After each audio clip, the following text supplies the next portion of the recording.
피조물 중에서 아주 가장 뛰어나게 창조된 사람이 루스벨이었어요.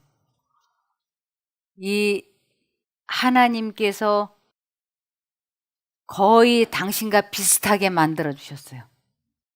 그래서 그는 완전한 풍채였다라고도 얘기를 해요. 완전한 인이었고 아주 뛰어나게 아름답고, 그랬던 그가 그 아름다움으로 인하여 그 마음이 교만해져서 자기가 하나님이 되기를 원하여서 자기를 창조한 아들 하나님의 자리를 빼앗으려고 했던 것입니다. 여기 루스벨은 하늘에서 반역이 있기 전 하나님의 사랑하는 아들 다음으로 존경을 받는 지위가 높고 고귀한 천사였다.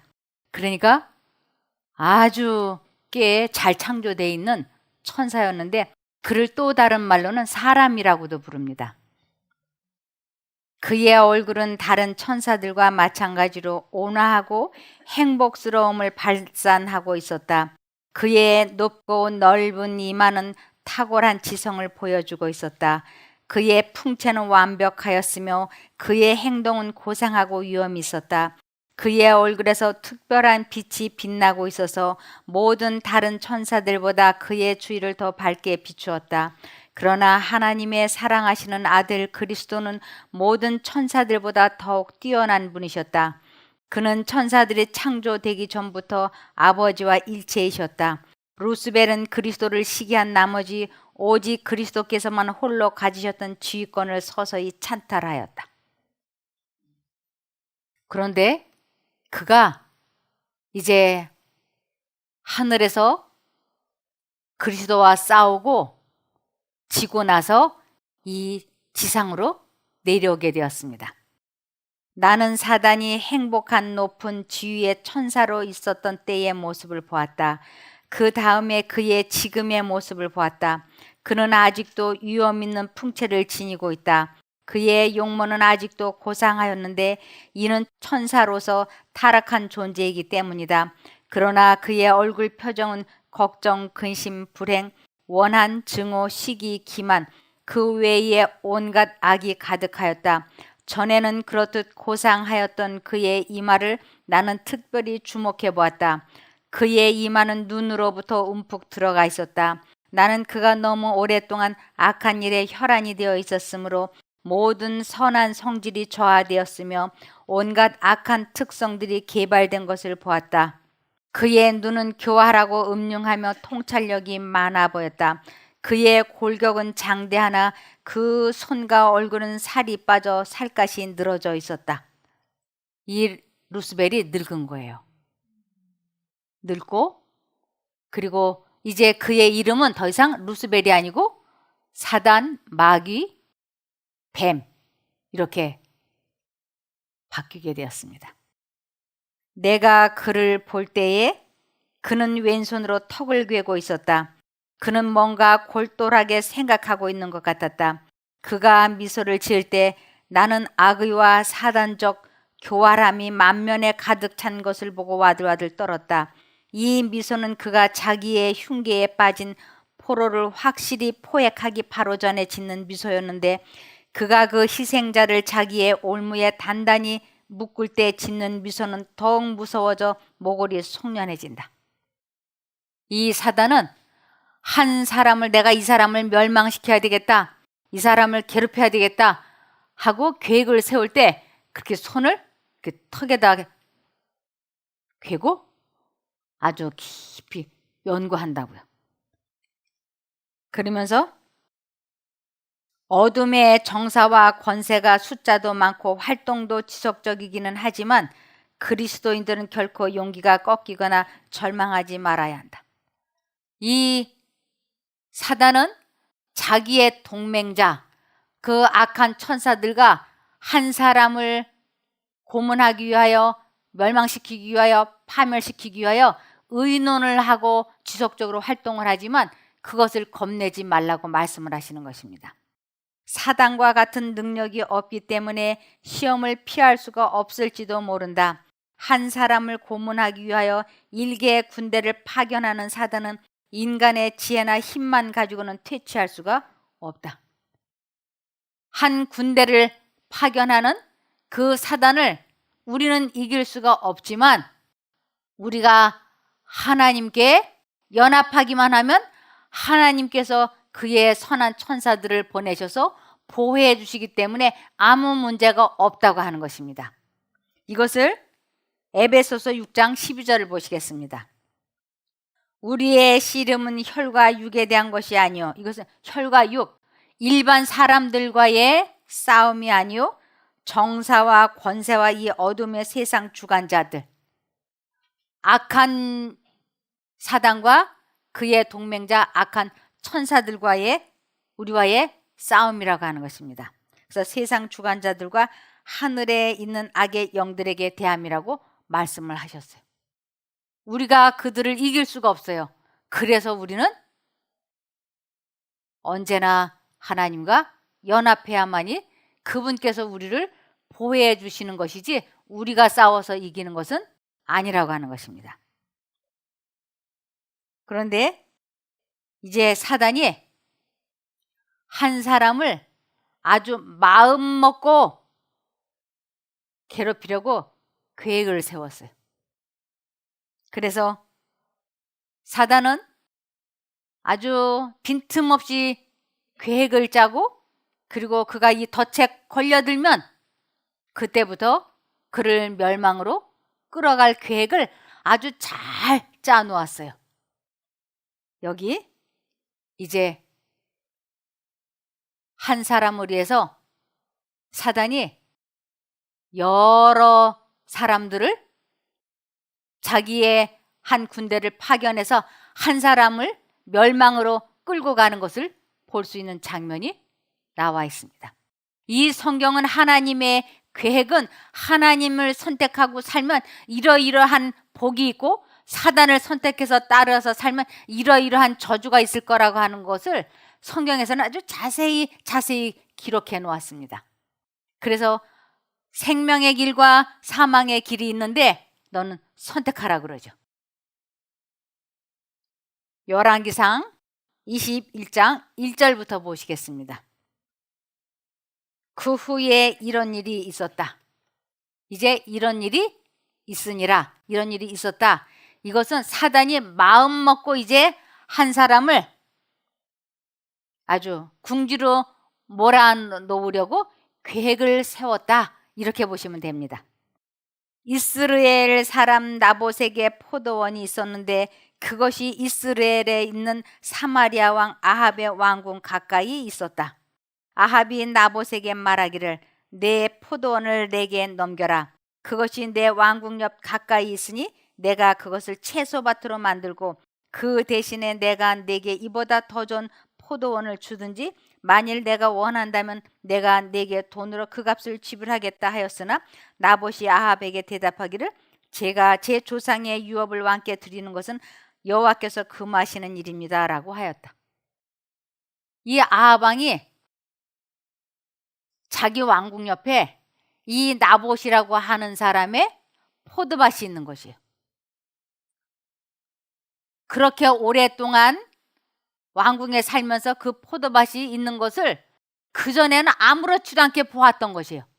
그런데 왜 이때 갑자기 나봇의 밭이 탐이 났을까요? 이것이 사단이 역사하기 시작한 것이에요. 그랬더니 나봇이 내가 조상으로부터 물려받은 땅이기 때문에 이것은 하나님께서도 원하시지 않는 일이기 때문에 조상으로부터 물려받은 땅은 대대로 우리 기업이기 때문에 이거는 팔지 못하겠습니다 하고 점잖게 거절을 했어요. 그랬더니 이 왕이 이 일로 고만 너무 속이 상해버렸어요. 이 속이 상하다, 기분이 나쁘다, 그것이 갖고 싶다 이런 느낌, 감정이 다 어디로부터 오느냐면 사단으로부터 막 주입이 되는 것이에요.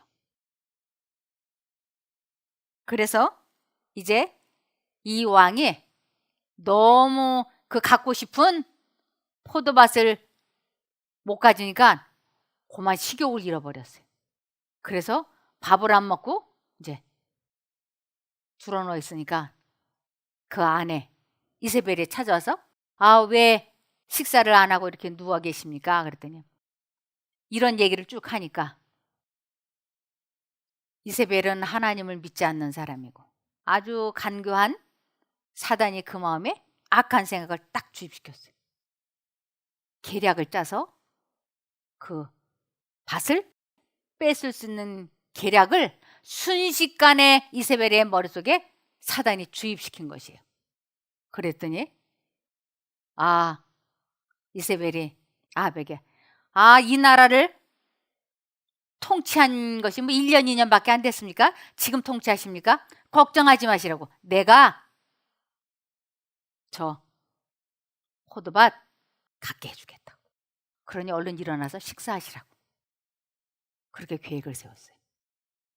열왕기상 21장 5절부터 보시겠습니다. 그의 아내 이세벨이 그에게 와서 말하기를 무엇 때문에 왕의 마음이 상하여 아무 음식도 드시지 않습니까? 하니 그가 이세벨에게 말하였다. 내가 이스라엘 사람 나봇에게 말하기를 내 포도원을 돈 받고 내게 팔아라.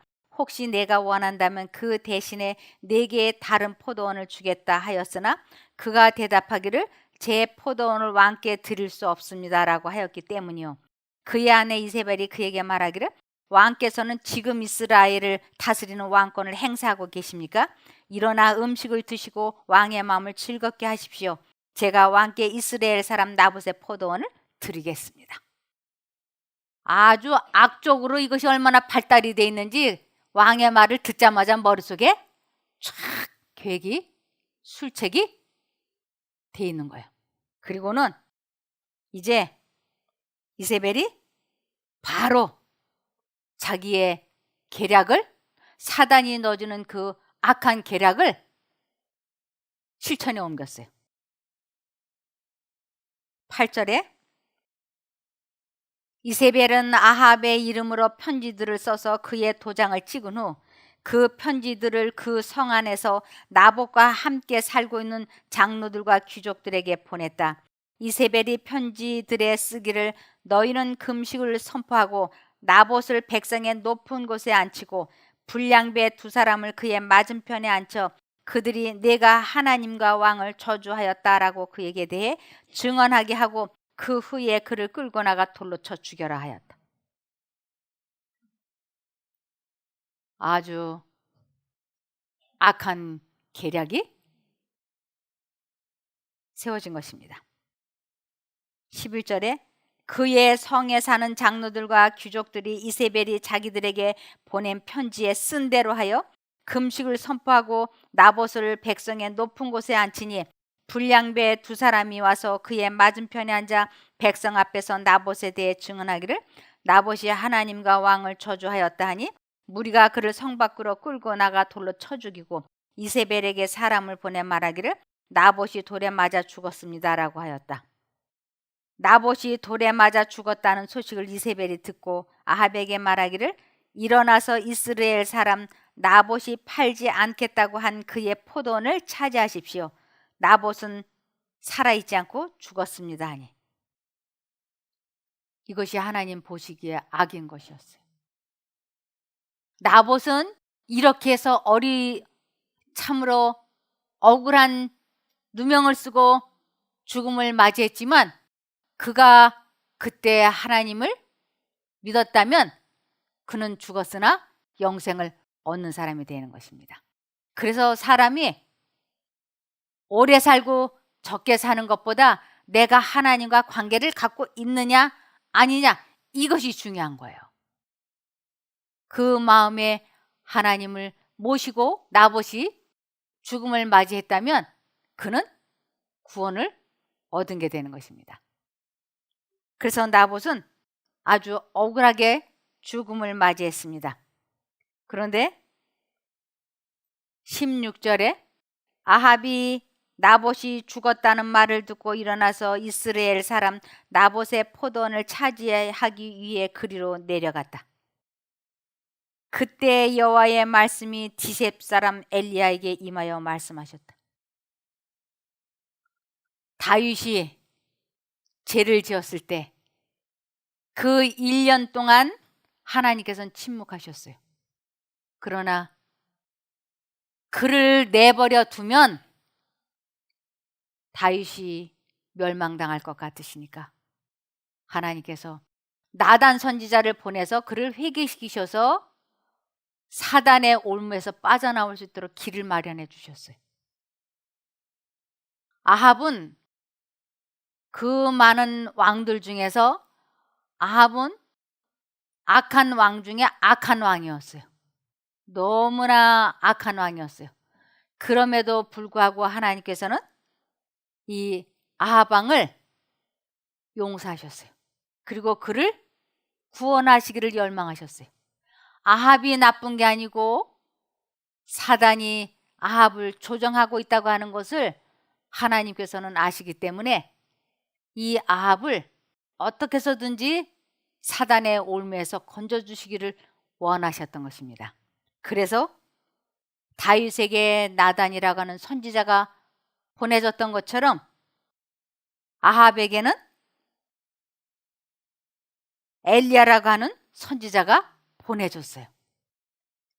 17절에 그때 여호와의 말씀이 디셉 사람 엘리야에게 임하여 말씀하셨다. 너는 일어나 내려가서 사마리아에 있는 이스라엘 왕 아합을 만나라. 그가 나봇의 포도원을 차지하기 위해 그곳으로 내려갔으니 너는 그에게 말하기를 여호와께서 이렇게 말씀하신다. 내가 살인하고 빼앗기까지 하였느냐 하고 또 너는 그에게 말하기를 여호와께서 이렇게 말씀하신다.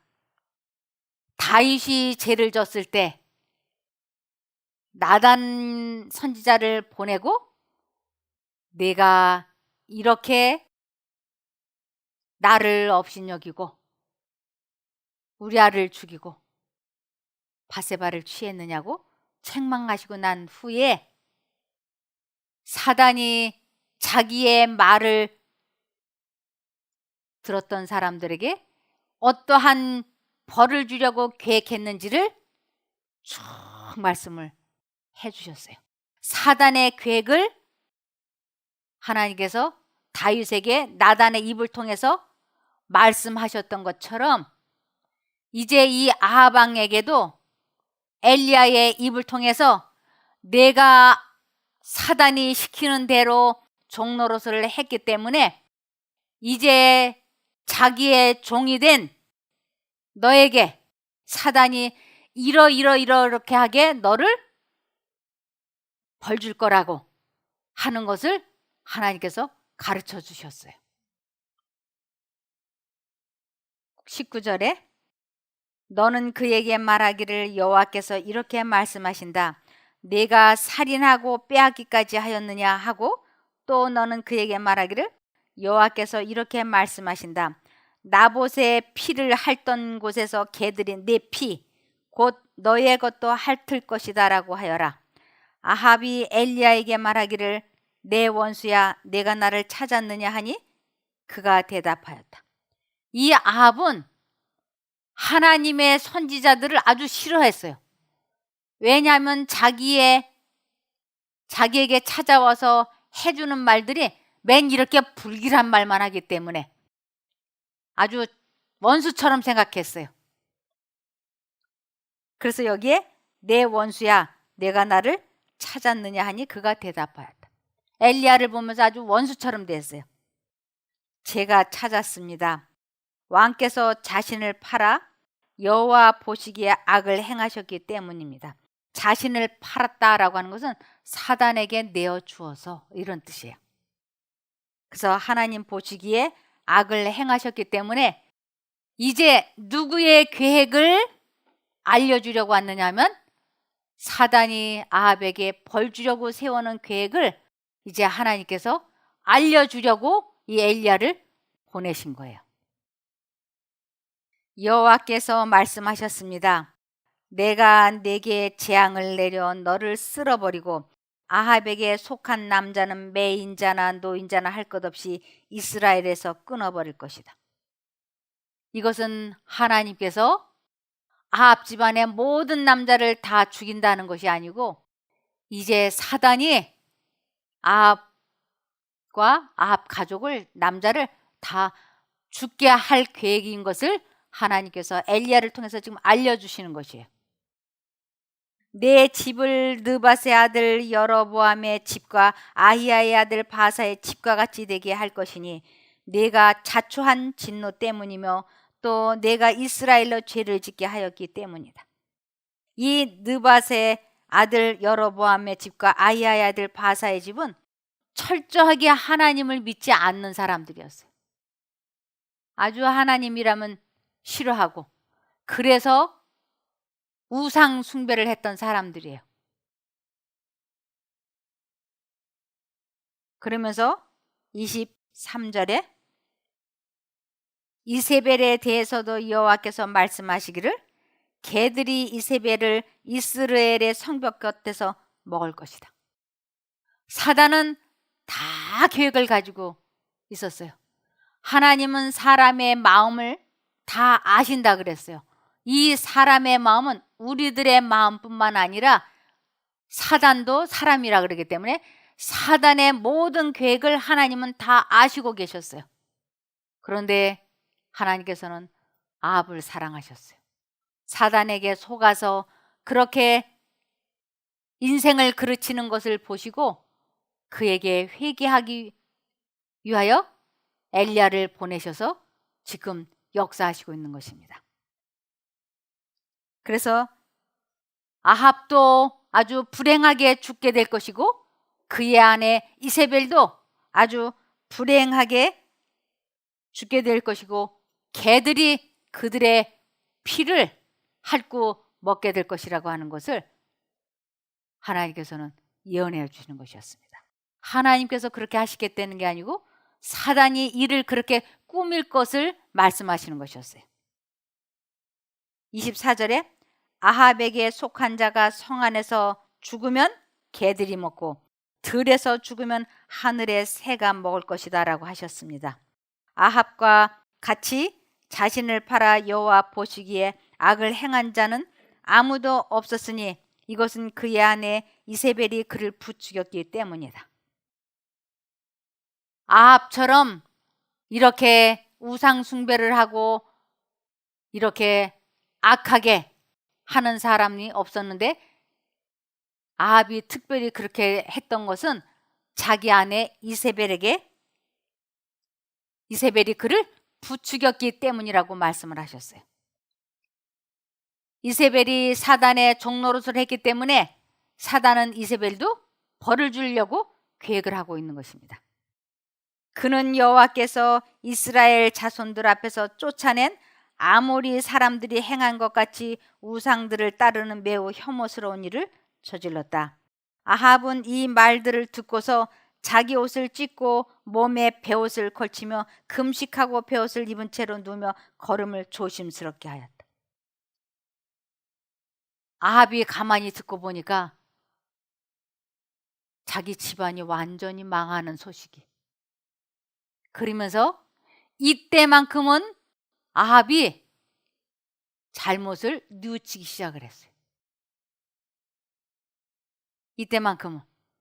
그래서 그가 걸음을 천천히 걸었어요. 우리가 마음이 겸손해지면 걸음걸이가 조심스러워지잖아요. 그래서 아합은 이 말들을 듣고서 자기 옷을 찢었다고 하는 것은 자기 마음이 이렇게 많이 아프다 회개하는 것을 표현하는 것이었어요. 그러면서 몸에 베옷을 걸치며 금식하고 베옷을 입은 채로 누우며 걸음을 조심스럽게 하였다. 그러자 여호와의 말씀이 디셉 사람 엘리야에게 임하여 말씀하시기를 너는 아합이 내 앞에서 겸손해진 것을 보았느냐? 그가 내 앞에서 겸손해졌으므로 내가 재앙을 그의 때에 내리지 않고 그의 아들의 때에 그의 집에 재앙을 내릴 것이다 라고 하셨다. 하나님께서는 아합이 정말로 진심으로 그가 회개를 시작하자마자 하나님께서는 그를 도와주시려고 하셨어요. 그리고 그가 회개한 것을 보시면서 사단이 아하방에게 역사하려고 하는 것을 제지하시는 것이에요. 아방을 죽지 않게, 멸망당하지 않게 하나님께서는 계획을 세우셔서 바로 내가 재앙을 그의 때에 내리지 않고 그의 아들의 때에 그의 집에 재앙을 내릴 것이다 라고 하셨습니다. 그러면 아하방이 그 하나님의 말씀을 듣고 이 회개를 이어갔어야지 되는 것이에요. 그리고 하나님 앞에 겸손하게 살아야죠. 그런데 사단은 이 아하방에게